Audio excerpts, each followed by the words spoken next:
അതിജീവിതയ്ക്കൊപ്പമെന്ന് പറയുന്ന സംവിധാനങ്ങളും സർക്കാരും ഓരോ പ്രവർത്തനത്തിലൂടെയും ഒപ്പമില്ലെന്ന് തെളിയിക്കുന്ന സംഭവങ്ങളാണ് ഇപ്പോൾ ഓരോ ദിവസം കണ്ടുവരുന്നതെന്ന് കോഴിക്കോട് മെഡിക്കൽ കോളേജിൽ പീഡനത്തിനിരയായ അതിജീവിത. തനിക്കൊപ്പം നിന്ന സിസ്റ്റർ അനിത്യയെ കോടതി വിധിയുണ്ടായിട്ടും ജോലിയിൽ പ്രവേശിക്കാൻ അനുവദിക്കാത്തത് ഇതിന് ഉദാഹരണമാണെന്നും അതിജീവിത ചൂണ്ടിക്കാട്ടി. കോഴിക്കോട് മാധ്യമങ്ങളോട് സംസാരിക്കുകയായിരുന്നു അവർ. കോഴിക്കോട് മെഡിക്കൽ കോളേജ് പ്രിൻസിപ്പൽ ഓഫീസിനു മുമ്പിൽ സിസ്റ്റർ അനിത നടത്തുന്ന ഉപവാസത്തിന് അനുഭാവം പ്രകടിപ്പിക്കാൻ എത്തിയതായിരുന്നു അതിജീവിത.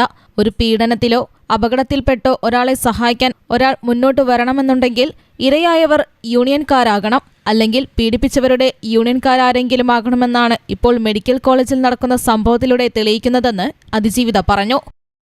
ഇത്തരം ഒന്നുകിൽ ഈ പീഡനം അനുഭവിച്ച അല്ലെങ്കിൽ വേറെന്തെങ്കിലും ഒരു അപകടം സംഭവിച്ച ഒരാളെ സഹായിക്കാൻ ഇങ്ങനത്തെ ഒരു സ്ഥാപനത്തിൽ നിന്ന് ഒരാൾ വരണമെങ്കിൽ ഒന്നുകിൽ ഏതെങ്കിലും യൂണിയൻകാരനാവണം, അല്ലെങ്കിൽ ആ പീഡിപ്പിച്ച യൂണിയന്റെ ആളായിരിക്കണം. എന്നാൽ അവര് സഹായിക്കാൻ വരും. ഈ പീഡിപ്പിച്ച ആളെ യൂണിയൻ അല്ലാത്തത് കൊണ്ട് അവരേതൊക്കെ തരത്തിൽ ഉപദ്രവിക്കാൻ കഴിയോ പുറകെ നടന്ന് ഉപദ്രവിക്കും. ഇവിടെ നിന്ന് ഒരാൾ പോലും സാക്ഷിയായിട്ട് ഉണ്ടാവരുത്, അല്ലെ അതിജീവിതക്ക് സപ്പോർട്ടായിട്ട് ഒരാൾ പോലും ഉണ്ടാവരുതെന്നാണ് ഇവരുടെ തീരുമാനം. സംരക്ഷിക്കാനും ഇങ്ങനെ ഒരു പീഡനം ഇവിടെ നടന്നിട്ടില്ലെന്ന് തെളിയിക്കാനും വേണ്ടിയിട്ടാണ്. മെഡിക്കൽ കോളേജിൽ തനിക്കെതിരെ പീഡനം നടന്നിട്ടില്ലെന്ന് സ്ഥാപിക്കാനുള്ള ശ്രമത്തിനെതിരെ ശക്തമായി മുന്നോട്ടു പോകും.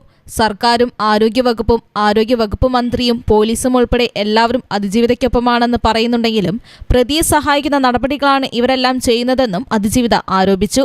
തന്നെ സഹായിച്ചതിന്റെ പേരിൽ സിസ്റ്റർ അനിത ഇന്ന് നേരിട്ട ദുരനുഭവം നേരിട്ട് കാണുന്ന സമൂഹം ഇനി മറ്റൊരാളെ സഹായിക്കാൻ മുന്നോട്ട് വരില്ലെന്നും അതിജീവിത ചൂണ്ടിക്കാട്ടി.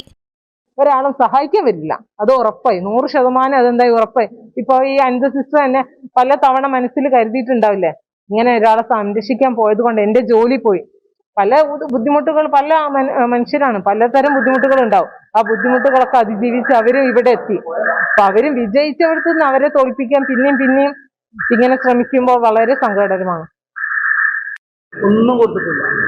വിവരാവകാശ നിയമപ്രകാരം തന്നെ എത്രയോ റിപ്പോർട്ടുകൾ ഇവർ പല രീതിയിലേക്ക് വെച്ചു. അതിനൊന്നും റിപ്പോർട്ട് കൊടുക്കാൻ പിന്നെ പോലീസോ തയ്യാറായിട്ടില്ല. അതുപോലെ ADGP നേരിട്ട് കണ്ട് സംസാരിച്ച് അതേപോലെ വിവരാവകാശത്തിന് പോയി, മനുഷ്യാവകാശ കമ്മീഷനിൽ പോയി. പക്ഷെ എവിടെ ചെന്നാൽ അവര് പറയും, അപ്പം പറയും ഞങ്ങൾ നിങ്ങളെ കൂടെ ഉണ്ട്, നിങ്ങൾക്ക് തരേണ്ടതാണല്ലോ, ആ റിപ്പോർട്ട് എനിക്ക് അവകാശപ്പെട്ടതാണല്ലോ. എന്തൊക്കെ വെല്ലുവിളികളുണ്ടായാലും ശക്തമായ നിയമ നടപടികളുമായി മുന്നോട്ടു പോകുമെന്നും അതിജീവിത പറഞ്ഞു. News bureau, Kozhikode.